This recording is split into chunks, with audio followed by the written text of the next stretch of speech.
ఈరోజు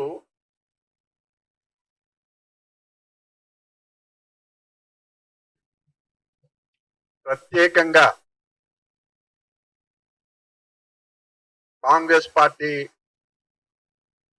అధికారానికి రాకముందు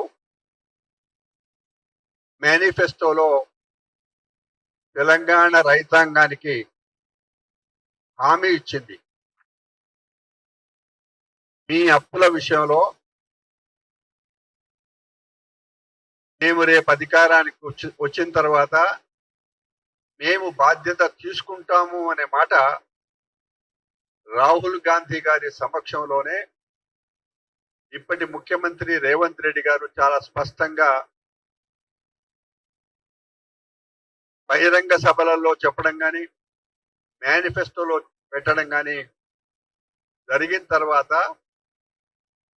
మాట తప్పకుండా ఈ 2 లక్షల రుణమాఫీ విషయంలో దఫాలుగా ఎస్ఎల్బిసి సమావేశంలో మా ఫినాన్స్ మినిస్టర్ గారు, అగ్రికల్చర్ మినిస్టర్ గారు, ఇతర మంత్రులు కూడా ఎస్ఎల్బిసితో సమావేశమై మొత్తం రాష్ట్రంలో ఏ బ్యాంకులలో ఎంతెంత అప్పులు ఉన్నాయి రైతులై అనేది వివరాలన్నీ తెప్పించుకున్న తర్వాత దానికి తోడుగా సహకార బ్యాంకులలో ఉన్న రుణాల వివరాలు కూడా తెప్పించుకొని ఆ రోజు క్యాబినెట్ సమావేశం జరిగిన తర్వాత అగ్రికల్చర్ మినిస్టర్ గారు ఒక మాట అన్నారు. పత్రికల వాళ్ళు అడిగితే ఇది దాదాపుగా ఒక 31,000 కోట్ల రూపాయలు అప్పులుండొచ్చు, మాఫీ చేస్తామనే మాట. అయితే దాన్ని రాజకీయ అనుభవం లేకనా లేకపోతే రైతులను రెచ్చగొట్టడానిక కేటీఆర్ గారు కూడా మాట్లాడిండు, బీజేపీ నాయకులు కూడా మాట్లాడుతున్నారు.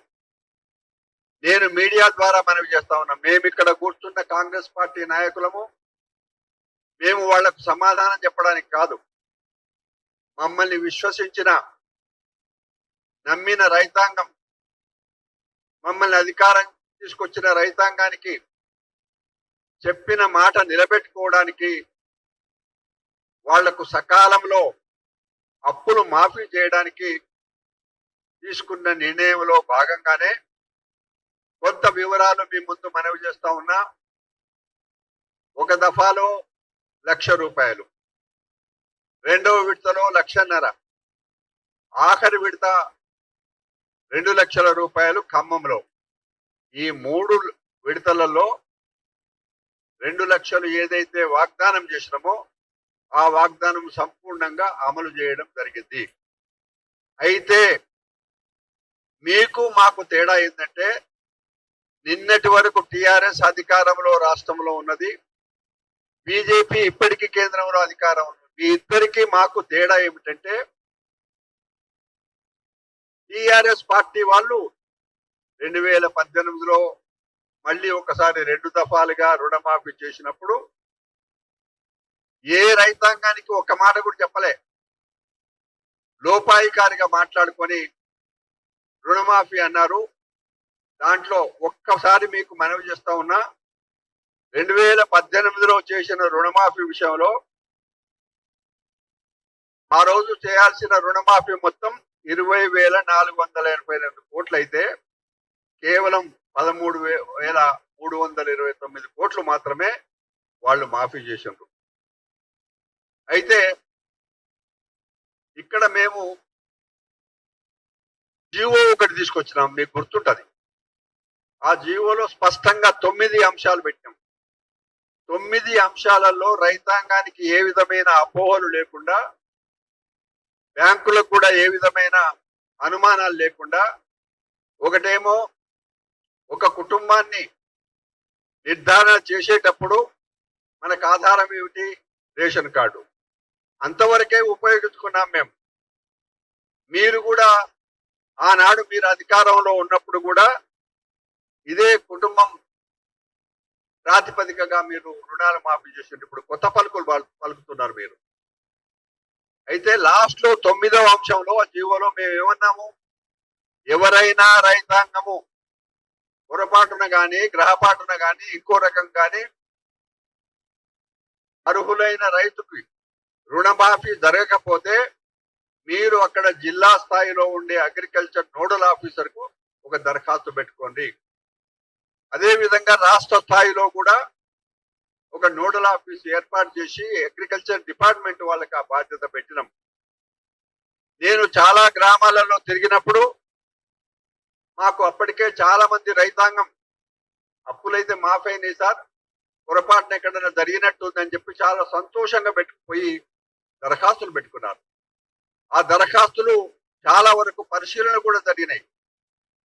ఇవన్నీ ఒక పక్కన జరుగుతూ ఉంటే లెక్కలు చెప్పి 31,000 కోట్లు చెప్పిండ్రు, 18,000 కోట్లే మాఫీ చేసిండ్రు అనే మాటలు కనీసం రాజకీయ పరిజ్ఞానం లేకుండా నిన్నటి వరకు అగ్రికల్చర్ మినిస్టర్ గా ఉన్న నిరంజన్ రెడ్డి అట్లనే మాట్లాడతాడు, కేటీఆర్ గారు కూడా అట్లే మాట్లాడతాడు, హరీశ్వర్ గారు ఎన్నో శాఖలు నిర్వహించారు, వారు కూడా అట్లే మాట్లాడుతున్నారు. ఇది ఏమిటి, మీరు ఏం చేయదలుచుకున్నారు? రైతాంగాన్ని తప్పుదో పట్టించదలుచుకున్నారా? రైతాంగానికి ఇంకా ఎవరికైనా అందని వాళ్ళకి ఇవ్వమని చెప్పి మీ దగ్గర ఏమైనా లెక్కలుంటే అవి తీసుకొని వచ్చి ఫినాన్స్ మినిస్టర్ గారికో లేకపోతే అగ్రికల్చర్ మినిస్టర్ గారికో ఒక రిప్రజెంటేషన్ చేయడానికి మీకు సిగ్గా, ఇబ్బంది ఏమన్నా? ప్రజల తరఫున నిజంగా మీరు పనిచేయాలి అనంటే, రైతాంగానికి న్యాయం జరగాలి అనంటే ప్రతిపక్ష పార్టీలో ఉన్న వాళ్ళు విధిగా వాళ్లకున్న సమాచారం ఎవరికన్నా అన్యాయం జరిగితే మీ లెటర్ ప్యాడ్ మీద ఒక మెమరాండం రాసుకొని తీసుకొని ఇవ్వచ్చు.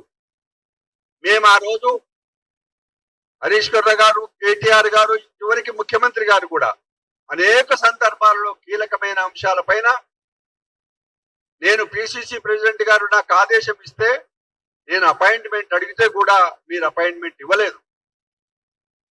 మీకు ఒకసారి గుర్తు చేస్తా ఉన్నా, ఆనాడు రేవంత్ రెడ్డి గారు పిసిసి ప్రెసిడెంట్ గా ప్రతిపక్ష నాయకుడిగా బట్టి విక్రమార్క గారు, ఎమ్మెల్యేలము ఎంపీలము అందరం కలిసి చీఫ్ సెక్రటరీ దగ్గరికి వెళ్ళాం. మీరు ఎప్పుడైనా ఆ ప్రయత్నం చేసిండ్రా? ఈ 8 మాసాలలో మీరు ఒకటే రోజు టీవీలలో మాట్లాడడం అలవాటుగా పెట్టుకున్నారు. నేను ఇంకొక మాట చెప్పదలుచుకున్నా, మీరు పిచ్చి పిచ్చి మాటలు మాట్లాడితే మీకు సమాధానం చెప్పడానికి కాంగ్రెస్ పార్టీ తయారుగా లేదు.